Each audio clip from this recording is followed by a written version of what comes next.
Hi, I'm Megan and welcome to my kitchen. In today's What's for Dinner video, I'll be sharing with you what meals we had this past week. Our dinners were easy to make, budget-friendly, and delicious. So if you're looking for some weeknight meal ideas for your family, just keep watching. For dinner this first night, I made a Philly cheesesteak pizza. Here are the ingredients that I'm going to use. Now, what inspired this was I found this beef shaved steak on markdown at Food Lion a few months back, and I had it in my freezer. I just pulled it out and thawed it. I'm using a can of this Great Value pizza crust. Use whatever pizza crust you prefer. You could even do homemade. I've got some ranch dressing. You could also use Alfredo sauce. To season the steak and vegetables, I'm going to use up this McCormick Smoky Montreal Steak Seasoning. I've got some sliced mushrooms, shredded mozzarella cheese, some mini peppers that I'm going to cut up, and then some onion. Now, in this skillet, I just cooked up the shaved steak with some of that Montreal steak seasoning and a little bit of oil until it was cooked all the way through. It doesn't take very long because the steak is so thin. And I apologize, I thought I got footage of this, but I must have accidentally deleted it. After I sauteed up the steak, I removed it from the skillet, set it to the side, and in that same pan, I sauteed the onions and mushrooms and the mini peppers and a little bit of oil with some of that same Montreal steak seasoning until they were tender. I've got the oven preheating according to the package instructions. I sprayed a baking sheet with some cooking spray and then laid out the pizza crust. Once I got that laid out, I added on the ranch dressing, the sauteed vegetables and steak, the shredded mozzarella cheese, and then I popped this into the oven and baked it according to the package instructions, which in my case I think was about 18 minutes or so. You just want to cook it until the crust is cooked through and the toppings are golden brown. For the side, I'm going to put together a quick salad. There is a chain pizza restaurant called Boom Ba's, and they have this salad, and I love it so much. It's so easy, and just a couple ingredients, but it's so flavorful. So first up, we're going to use some baby arugula. I've got some crumbled goat cheese, some dried cranberries and pecans, and then they use like their house dressing, which best I can figure is basically a balsamic vinaigrette. So I have that out, but I'm also going to set out this raspberry vinaigrette in case my husband wants to use that instead. Here are the plates. So we've got the pizza and that salad, and this pizza was so delicious. It was so good. And then, of course, that salad is simple but yummy. This was our dinner this night.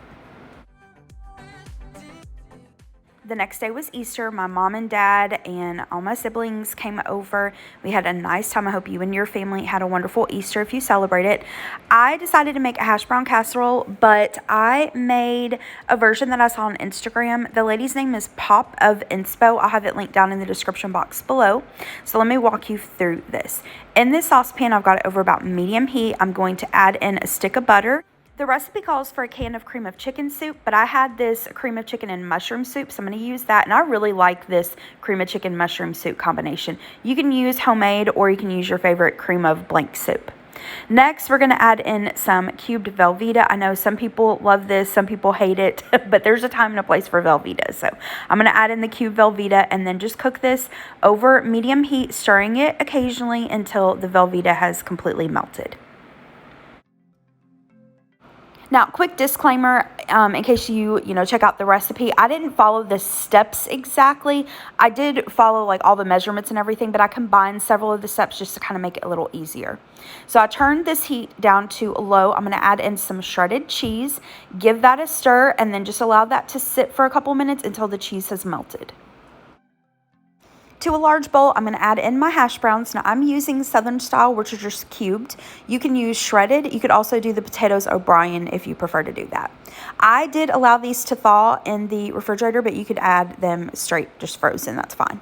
I'm going to add in a container of sour cream and then the cheese mixture, and we are going to stir that until it's really well combined. Now, I will say you got to use your muscles on this one. It is a little labor intensive, but that's all right. You're working off all the cheese, right?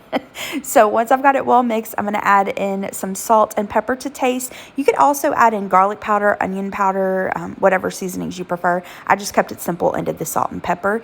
Once I've added that, we're going to get back to working our muscles and mix that until it's again well combined. I'm going to set that to the side and then pour this into a greased baking dish. Now, you could take this straight away, pop it into a preheated 350-degree oven and bake it for about 45 minutes to an hour. I put this together the night before though, so I'm going to cover it with foil and place it into the refrigerator and let it sit overnight. Once I'm ready to bake it up for Easter, I allowed it to set on the counter for about an hour. And then the recipe suggests to do like crushed up potato chips on top. I didn't have any plain potato chips, so what I decided to do was I covered half of the casserole in some crushed up buttered Ritz crackers, and then I did the other half of the casserole just with plain shredded cheese. Wasn't sure who would like what, so I did both versions. And then, like I said, I just popped this in the oven at 350 and cooked it for about an hour, and this is what it looked like when it was done. I know I've shared this a couple times before on my channel, but I wanted to mention it again. The last few times I've made ham, I've done it this way, and I really enjoy it, and everyone has given compliments about it. So what I've got here is a greased baking dish. I have a pre-sliced little boneless ham. I got this at Aldi. And then I'm going to make a glaze. I'm using some brown sugar, Dijon mustard, honey, and I also decided last minute to add in a little Coca-Cola. You could add in apple juice, a little water, root beer, whatever you prefer. So what I do is I mix together the glaze, and I don't really have measurements. I just kind of eyeball it, but I mix together the glaze, and then I take the glaze and I brush it on both sides of the ham. I put it into the casserole dish, and then I allow it to like marinate overnight. Now, once I'm ready to cook this up for Easter, I'm going to bake this in a 350-degree oven covered with foil. You do want to cover it with foil so that the ham doesn't dry out. And my ham was already cooked. So just, go according to the package instructions of your ham. But I just baked it for about 25 to 30 minutes until the ham was warmed up, and this is what it looked like. For one of the sides, I did some quick roasted asparagus, just trimmed up some washed asparagus, drizzled it with some olive oil and some of the Kinder's blend. It's just basically salt, pepper, and garlic. And I popped it into the oven and cooked it for about 20 minutes until it was tender and started to get a little golden brown. I got an amazing deal on a lamb roast several months back at Food Lion. It was marked way down. I put it in my freezer because I knew I wanted to use it for Easter. I just allowed it to thaw completely. Now, I've shared how I make this before, but just to quickly walk through it, what I did was I took the lamb roast, I took a paring knife, I made several slits all over the lamb roast. I added in a garlic sliver into each of the slits, and then I rubbed the entire lamb roast with some good olive oil, some freshly cracked black pepper, and normally I just use kosher salt, but today I used some rosemary flavored kosher salt. It was so good. And then, so I season it generally with salt and pepper and then some rosemary, and then I popped this into a preheated oven. The oven was set to, I believe, 400 degrees. How long you bake it really depends on the size of your lamb roast and how you like it done. We like ours more on the medium rare, medium side, but if you like yours well done, you of course will need to cook it longer. My lamb roast took about an hour and 30 minutes to cook because it had a bone in it. So once it was done to our liking, I just let it rest for about 15 minutes and then sliced it up. I also made some deviled eggs. I've shared this before on my channel. I'll have the video linked in the description box below, and I'll have all the videos and recipes linked down below as well. But again, just to quickly go through it, just hard boil some eggs, and then I'll mix the yolks with some mayonnaise, mustard, relish, salt and pepper, and then put it back into the egg whites and garnish it with a little bit of paprika. That's it. I baked up some Sister Schubert rolls according to the package instructions, and then on the table I had some regular butter and then some of the cinnamon butter from Kroger to go with the rolls. Last minute, I decided to put this little snack plate together. I already had all this stuff on hand. So I've got some of the Easter themed M&Ms and then the chocolate covered pretzels. These are the ones that come out like during Easter and springtime at Target. I had these butterfly shaped crackers. These are the Pepperidge Farm butter crackers, and then just an assortment of sliced cheese. I think this was Havarti, Swiss, and some other kind. I can't remember. Here we've got some mint jelly and horseradish for the lamb. And then I made just a little veggie tray. We've got some cauliflower, broccoli, cucumber, radishes, mini bell peppers, celery, and carrot sticks, and some of the Marzetti ranch dip. My mom brought one of these little carrot cakes from Publix. It was really good. And then I made a banana pudding. I've shared this before on my channel. So easy, but this is my favorite banana pudding. You, of course, can make like the homemade from scratch. I've shared one of those recipes before. It's really good. But honestly, we just prefer like the quick version using like Cool Whip and banana pudding mix. But again, I'll have that video linked down below. And then I also made some little carrot shaped Rice Krispie treats. I'd found some Halloween Rice Krispies. They were orange in my pantry. I'd gotten them to make like jack-o'-lanterns, never got around to it. So I just put together some Rice Krispie treats and shaped them into carrots, and that was it. So here's a picture of my Easter plate. Everything, if I do say so myself, was delicious, and we had a nice time visiting together as a family. And like I said, I hope if you celebrate Easter that you had a wonderful Easter. For dinner the next night, to be honest, I was kind of over cooking and cleaning after prepping and cooking for Easter. So I decided that, we would just grab something out. Now, we have not had Moe's, gosh, in years and years and years. But we decided to give it a try tonight. I got their grilled chicken homewrecker burrito. My husband got their, I think it's called a stack. And that was our dinner this night. It was easy. I didn't have to cook anything, and it was yummy. We really enjoyed it, so we'll give Moe's a try again here in the future. For dinner the next night, we just did leftovers from Easter. I didn't get a picture of our plates, but you saw what I made for Easter, so we just had leftovers, and that was our dinner this night. For dinner the next night, I had some chicken sausages that I got at Sam's Club that I wanted to use up, so I'm going to make those. I'm going to start out, though, by making one of the side dishes, so I'm doing a tomato cucumber feta salad. I'll have the recipe linked down below. Here are the ingredients that I'm going to use for it.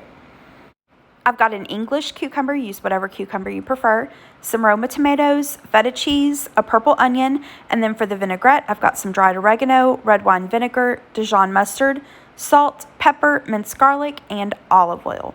So to put this together, in this bowl here, I've got the Roma tomato. I seeded this and chopped it, chopped up the cucumber, and diced up the red onion or purple onion.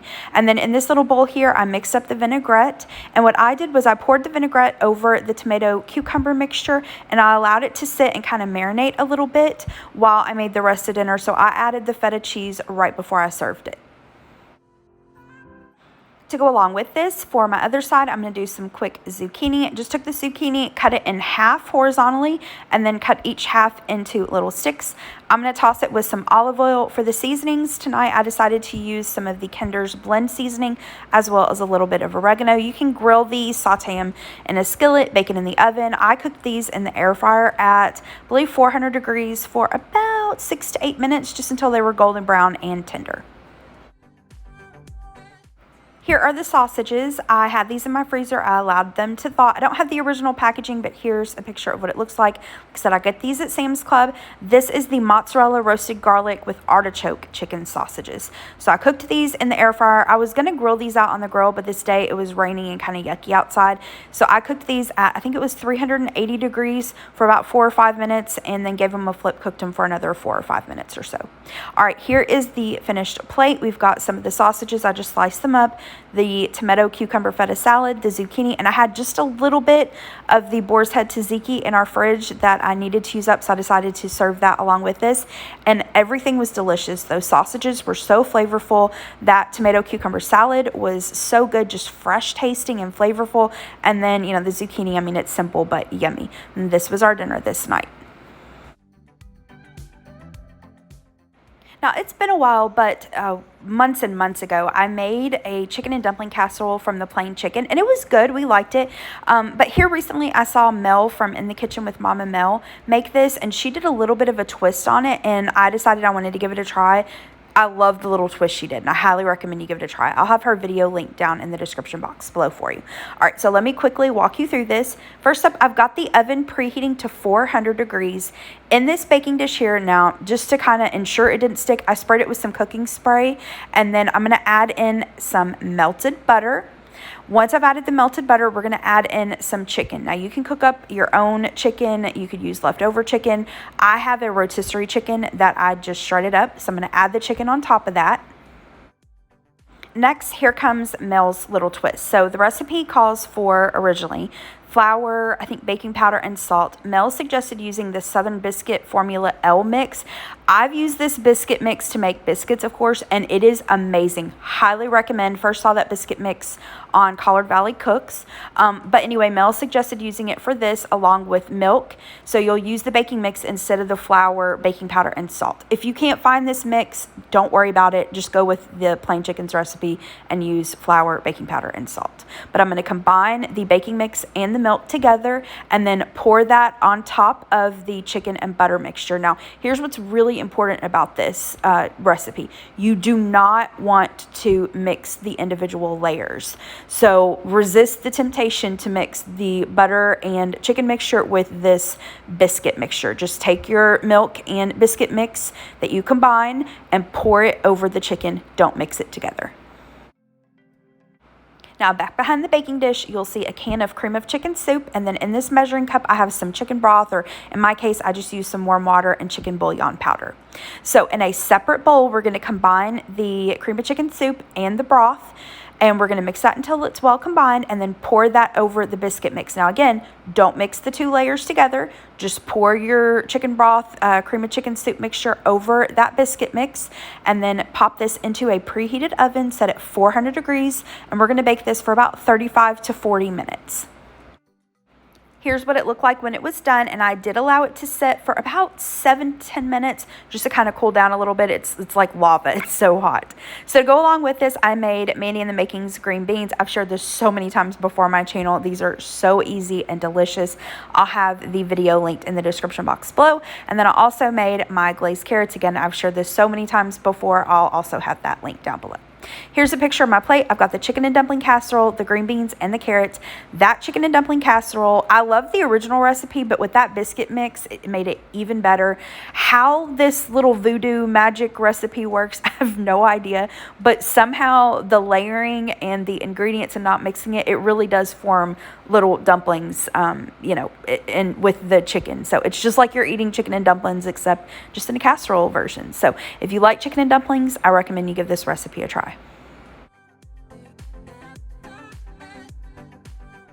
For the last dinner in this week's video, just did some quick burgers. So a couple months ago, I found some ground beef on markdown at Food Lion. So I had it in my freezer. I just thawed it. To season up the hamburger patties, use whatever seasonings you prefer. I'm going to use some of the Steak and Shake seasoning. We really like this. And then, of course, for burgers, make them your own. Here's just what I'm using today. I've got some sliced Colby Jack cheese, romaine lettuce, a tomato all sliced up, and then for the toppings, I just set it out and we kind of made our burgers our own. Got some of the Wickles relish, hamburger pickle slices, ketchup, mustard, and then for the buns, I just had a couple of these Hawaiian hamburger buns. These are from Lewis. I'm going to toast those up in a little bit of butter on top of the stove. So for the burgers, just did 4 patties, flattened them out, and then did little divots in the center and seasoned them generously with some of that Steak and Shake seasoning. I cooked these up on top of the stove, just in a skillet until they were done to our liking. Added a slice of the cheese at the end and allowed it to sit and melt. While the hamburgers were cooking, I whipped up a quick sweet chili mayonnaise sauce, and I apologize. I had the mayonnaise sitting with the sweet chili sauce to make this sauce, so I didn't show it in the previous picture, but we also added some mayonnaise to our burgers. Anyway, just mixed together some mayonnaise and sweet chili sauce and allowed it to sit while the hamburgers finished cooking. And I'm going to serve up the sweet chili mayonnaise with some of these Alexia sweet potato fries. I decided it might be yummy to season the fries with some of this Kinder's brown sugar garlic seasoning. Great decision. This seasoning on those sweet potato fries were so good. I just cooked them in the air fryer at 400 degrees for maybe about 12 to 15 minutes until they were golden brown and cooked to our liking. And that seasoning with the sweet potato fries with that sweet chili mayo, so good. So here is a picture of the plate. Just got my burger with the toppings. I kept mine pretty simple. Just did a little bit of mayonnaise, some ketchup, mustard, pickles, slice of tomato, and the fries and the sweet chili mayo. And this was so yummy. All right, that is it for today's video. Thank you so much for watching. I hope you liked this video. Hope it gave you some dinner ideas. If you did like this video, hit the thumbs up button below and subscribe to my channel if you're not already. And I hope you have a great rest of the day. Thanks so much for watching. Bye-bye.